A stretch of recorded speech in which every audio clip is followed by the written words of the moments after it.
Good morning student. आज हम अपना एक और टॉपिक करेंगे जो है धर्म सुधार आंदोलन। अब ये फिफ्थ सेमेस्टर का एक इम्पोर्टेंट टॉपिक है। अब देखिए, धर्म सुधार आंदोलन के बारे में सबसे पहले तो यही है कि धर्म सुधार आंदोलन का अर्थ क्या था। तो 16वीं शताब्दी में यूरोप में चला प्रोटेस्टेंटवादी धर्म सुधार आंदोलन विश्व के धार्मिक इतिहास में एक महत्वपूर्ण घटना मानी जाती है। इस आंदोलन की शुरुआत जर्मनी में मार्टिन लूथर द्वारा तत्कालिक कैथोलिक पोप तंत्र और चर्च व्यवस्था में प्रचलित बुराइयों पर वैचारिक विरोध से हुआ था। मतलब हम धर्म सुधार आंदोलन की बात कर रहे हैं। अब देखिए, जब हम बात करते हैं कि 16वीं शताब्दी में बहुत से परिवर्तन हो रहे थे और धर्म का बहुत ज़्यादा महत्व बढ़ता जा रहा था, तो उस टाइम पीरियड में क्या है, जब धर्म व्यवस्था में जो पोप है और उसमें बहुत ज़्यादा रूढ़िवादिता, भोग विलास और भ्रष्टाचार फैल गया था, तो क्या है, एक नया रूप निकल करके आता है और मार्टिन लूथर उसमें महत्वपूर्ण भूमिका निभाते हैं। धर्म सुधार आंदोलन का अर्थ है कैथोलिक धर्म में प्रचलित विशेष जो बुराइयां हैं उनको सुधार करने के लिए चलाया गया था। एक जॉन आर हेलनेस है, वो क्या करते हैं, एक परिभाषा देते हैं अपने उसमें पुस्तक में। धर्म सुधार आंदोलन का अर्थ कहते हैं कि 16वीं और 17वीं शताब्दी के दौरान कैथोलिक ईसाइयों धर्म में धर्मशास्त्री और नैतिक सुधार के लिए जो आंदोलन चलाया गया था उसे धार्मिक सुधार आंदोलन या धर्म सुधार आंदोलन कहा जाता है। अब यहाँ सबसे पहले हम धर्म सुधार आंदोलन के कारण क्या रहे वो देखते हैं। तो फर्स्ट जो रीजन है वो है रोमन कैथोलिक चर्च में दोष। अब जब हम चर्च की बात करते हैं तो 15वीं शताब्दी में क्या है, चर्च दो भागों में बढ़ जाता है। एक है ग्रीक ऑर्थोडॉक्स चर्च और दूसरा है पश्चिमी यूरोप में रोमन कैथोलिक चर्च। और जो ग्रीक ऑर्थोडॉक्स चर्च है उसका कस्तुनतुनिया प्रमुख मुख्यालय था और रोमन कैथोलिक चर्च का मुख्यालय रोम था। 1453 में क्या होता है, तुर्कों का कस्तुनतुनिया पर जब अधिकार हो जाता है तो जो ऑर्थोडॉक्स चर्च है उसका महत्व कम हो जाता है, लेकिन रोमन कैथोलिक चर्च का महत्व अभी भी बरकरार रहता है। भाई फिर क्या होता है, चर्च के जो पोप हैं और सब उनके पास बहुत ज़्यादा संपत्ति हो जाता है, वो भ्रष्टाचारी होता है, भोग विलास की तरफ उनका ध्यान हो जाता है।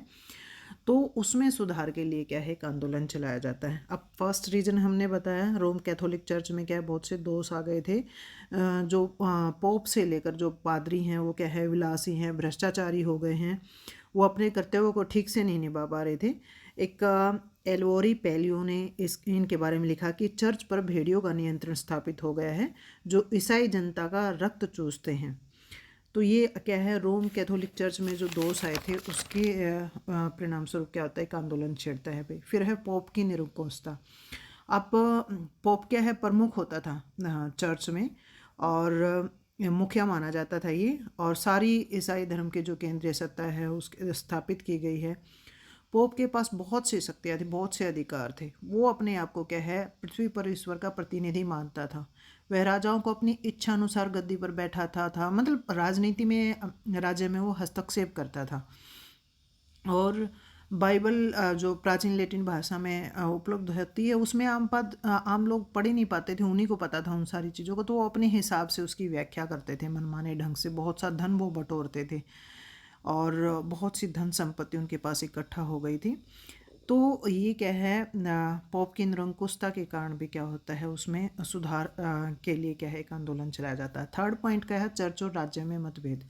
अब देखिए, जब हम बात करते हैं 15वीं 16वीं शताब्दी की, तो उस टाइम पीरियड में क्या है, पहले क्या है, राज्य ज़्यादा शक्तिशाली होते थे और धीरे धीरे क्या है, धर्म का प्रभाव बढ़ता चला जाता है।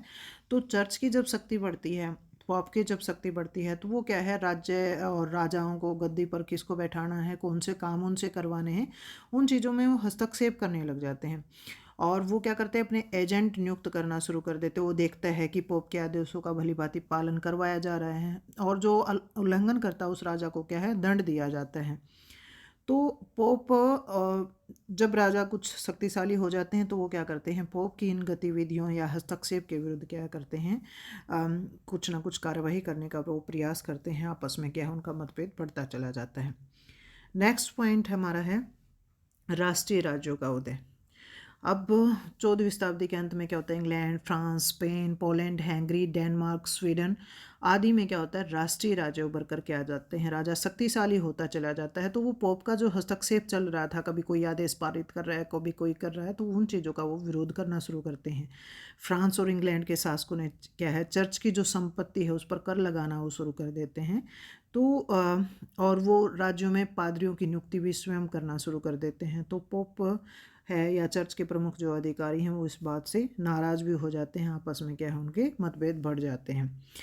और उसके अलावा एक पॉइंट आप बता सकते हो, पुनर्जागरण का प्रभाव। देखिए, पुनर्जागरण हमने एक और भी किया था। पुनर्जागरण का अर्थ क्या है, फिर से जागना, तर्क शक्ति का विकास होना।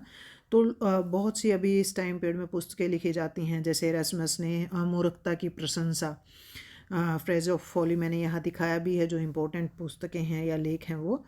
तो इसमें क्या है, चर्च की जो बुराइयां हैं उसके बारे में लिखा है। ऐसे ही लियोनार्डो दा विंसी ने मोनालिसा जो चित्र है उसमें मानववादी जो भावनाएं हैं वो दिखाई है।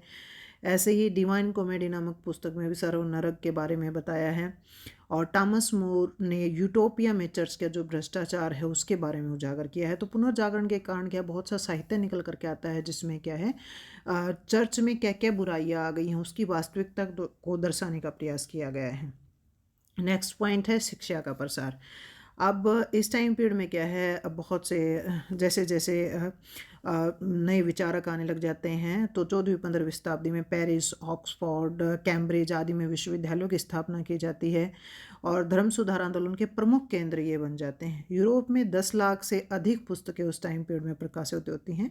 तो शिक्षा और साहित्य के कारण भी क्या होता है, लोगों में नए विचारों का विकास होता है, आदान प्रदान होता है, बाइबल का कई भाषाओं में अनुवाद होता है।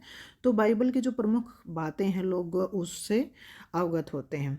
एक रीजन क्या है, विज्ञान की उन्नति भी इस टाइम पीरियड में होती है। जैसे कोपरनिकस है, केपलर है, गैलीलियो है, खगोल विज्ञान के बारे में इन्होंने बताया, बहुत सी खोजों के बारे में बताया। न्यूटन ने गुरुत्वाकर्षण के बारे में बताया है। दूरबीन का आविष्कार इस टाइम पीरियड में हुआ। सूर्य, चंद्रमा, चांद, तारों सबको उनको माध्यम से देखा गया है। बहुत सी दवाइयों के बारे में नई नई जानकारी होती है, चिकित्सा का विकास होता है। तो इन विज्ञान के क्षेत्र में जो गणित या ज्योतिष के क्षेत्र में जो विकास होता है उससे क्या है, नई नई खोजें बढ़ती हैं, अंधविश्वास, भ्रम दूर होते चले जाते हैं। तो जो ये क्या है, धार्मिक सुधार आंदोलन में एक महत्वपूर्ण योगदान ये भी रहता है। एक है आर्थिक कारण। अब देखिए, धन संपत्ति है, ज़्यादातर ज़मीनें हैं और उन सब के ऊपर क्या है, चर्च बड़ी संख्या में चर्च का उनके ऊपर अधिकार है। बहुत सी जागीरें हैं, उनके पास धन संपत्ति है, भोग विलासी वो हो गए हैं। और भूमि, धन संपत्ति और किसानों को भी बहुत सा कर उनको देना पड़ता है। तो चर्च क्या करता है, ना ही राज्य उसके ऊपर कर लगा सकता है। तो आर्थिक स्थिति राज्य की कमज़ोर होगी, किसानों की भी दुर्दशा होती चली जा रही है। तो क्या करते हैं, वो धीरे धीरे अपनी स्थिति सुधारने के लिए भी क्या चर्च के खिलाफ खड़े हो जाते हैं। लास्ट रीजन है तात्कालिक कारण, वो है समापत्रों की बिक्री। कई बार क्या होता है, ये आपका कंपटीशन में भी पूछा जाता है। तो यहाँ क्या था, अब हमने बताया कि पोप के पास बहुत सी धन संपत्ति है, लेकिन पोप क्या है, जैसे जैसे धन संपत्ति बढ़ती चली जाती है तो विलासी जीवन वो जीना शुरू कर देते हैं। उनके पास क्या है, धन कम हो जाता है। अब उनको तो धन चाहिए, क्योंकि जो जीवन जीना है, एक बार जीवन शैली आपने शुरू कर दी तो उसको क्या है, आपको आगे बढ़ाना ही पड़ता है, आप उसको छोड़ नहीं सकते। तो वो क्या करते हैं, एक नया तरीका निकालते हैं इसके लिए। नया तरीका क्या था कि कैसे हम इस धन एक समापत्र जारी किए कि लोगों को मुक्ति मिल जाएगी। समापत्रों के माध्यम से क्या है, वो मोक्ष की प्राप्ति कर सकते हैं, स्वर्ग की प्राप्ति कर सकते हैं। और ये समापत्रों के लिए क्या है, जगह जगह भेजे जाते हैं और उससे क्या है, उसके माध्यम से धन संपत्ति प्राप्त की जाती है। तो 1517 में क्या होता है, टेडजेल नामक पादरी समापत्र लेकर के विटेनबर्ग नामक स्थान पर जाता है और वहाँ मार्टिन लूथर इन सारी चीज़ों को देख करके विद्रोह कर देता है भाई इनके खिलाफ, चर्च के खिलाफ। तो ये धार्मिक सुधार आंदोलन शुरू हो जाता है। तो हमारा ये लेसन था भाई, मतलब एक इम्पोर्टेंट टॉपिक था, वो हमने यहाँ कंप्लीट कर लिया है। ओके।